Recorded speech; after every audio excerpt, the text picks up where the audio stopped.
So this one ni, saya just nak tunjukkan how we want to compute dia punya sample proportion. Okay, again Kalau let's say yang awal tadi tu,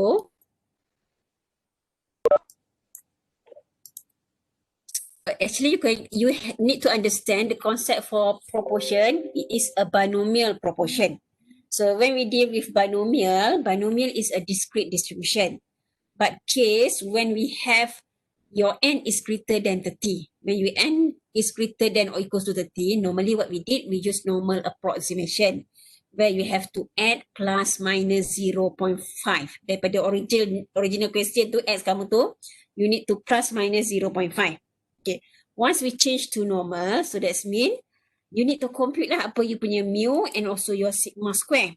So mu again lah, you reply back your properties for binomial punya distribution. Mu is n pi, variance is n pi 1 minus pi.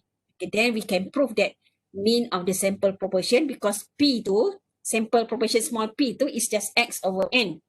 Okay, kalau kita nak provekan expected value of p, capital P, we compute expected value of capital X over n. So 1 over n ex. So ex tu kita ganti lah n pi. So the same thing, variance of the sample proportion pun, kamu akan dapatkan properties for variance, provekan. So kalau properties for variance yang ada n tu, bila kita keluarkan, kita akan dapat square 1 over n square, macam saya tunjuk tadi, variance kx. So dia akan jadi k square variance x.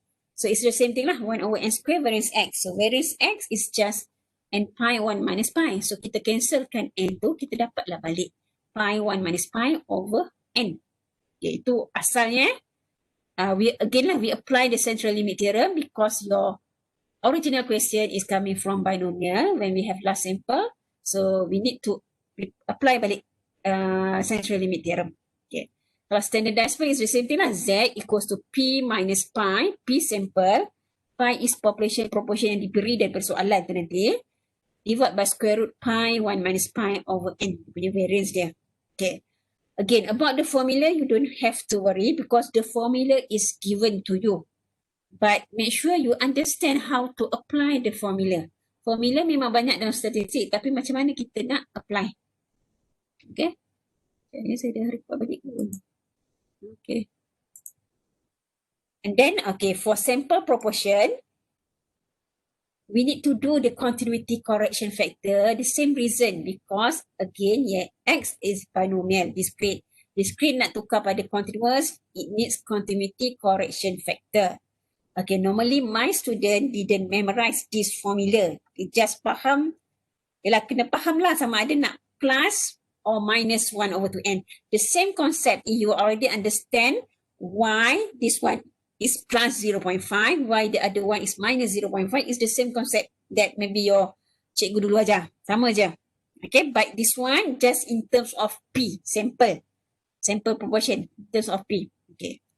Ini Okay, let's say kita ada this one. Katakan ini saya dah summarizekan. So P equals to 0.3. So kat tengah tu adalah 0.3. Kamu lukislah satu bar macam tu. So ke kanan kamu adalah 0.3 plus 1 over 2n. Ke kiri kamu 0.3 minus 1 over 2n. So since normal distribution cannot take exact value. Kita tak boleh selesaikan x equals to 3.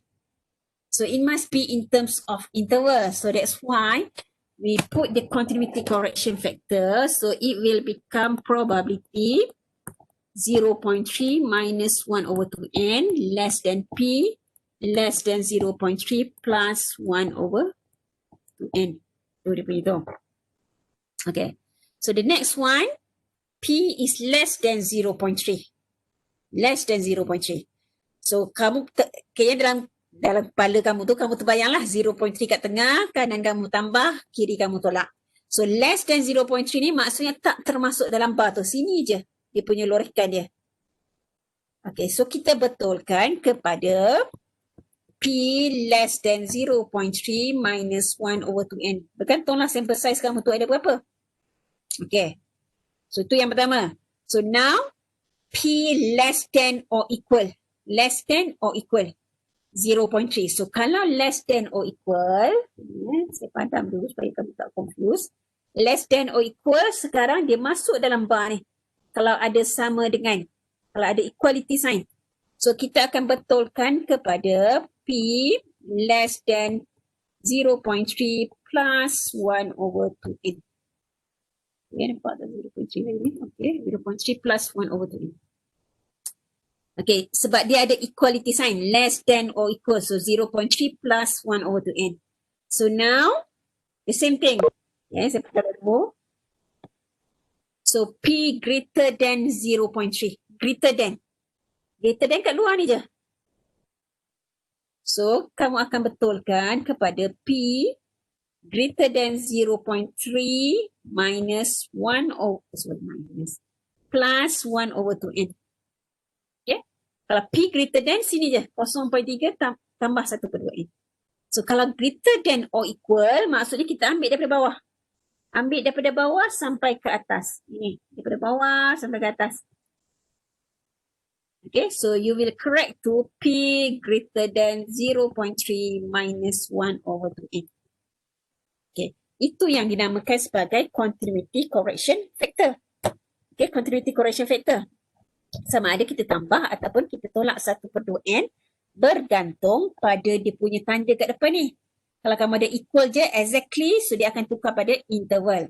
But if, kalau dia say we have less than or equal, greater than or equal, so you have to check lah. Either minus or plus 1 over 2n. Okay. So the same thing, less than 0.3. So 0.3 kat tengah-tengah. So kat kiri kamu 0.3 minus 1 over 2n. So dia tak masuk daripada atas tu. So kat tepi ni je, yang kat bawah tu je. So betulkan 0.3 minus 1 over 2n. Kalau less than or equal, so daripada atas. So 0.3 plus 1 over 2n. If you have P greater than, so P greater than kat atas saja. Bukan daripada bawah ke atas. Kat atas saja. So you have 0.3 plus 1 over 2n. Greater than or equal, so is daripada bawah sampailah ke atas. So you need to correct to 0.3 minus 1 over 2n. So that is the way that I teach my previous student. So it's the same thing lah I teach you now. The same method. So saya tak galakkan kamu untuk menghafal lah that formula sebab banyak lagi formula kita dah tengok. Okay, so that is the approach, the method that we use in order for you to do the continuity correction factor. Okay, one more thing, after we dah correct ni, after we do the continuity correction factor, yang kat sini ni, inilah, okay, yang kat sini kita dah standardize, kita dah betulkan P greater than 0.3 minus 1 over 2n. Let's say lah katakan dia jadi probability P greater than 0.355.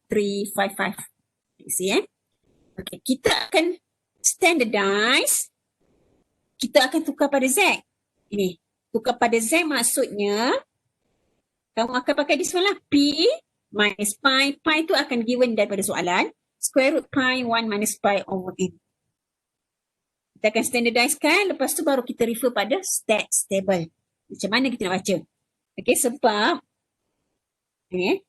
so greater than 0.355, katakan 0.355 minus dia punya pi dia, katakan 0.3. And then, buatlah by square root ni, lepas tu baru tukar pada Z, baca daripada stats table. Okay. One more thing saya nak emphasizekan, bila saya buat kat sini, katakan ini P less than, sepatutnya ada equality ke tak ada equality kat sini. So yang ni tak berapa kisah ya. You can neglect pun boleh, nak letak pun boleh ada equality sign ke tidak after you do the continuity correction factor. Because nanti kamu nak change pada normal.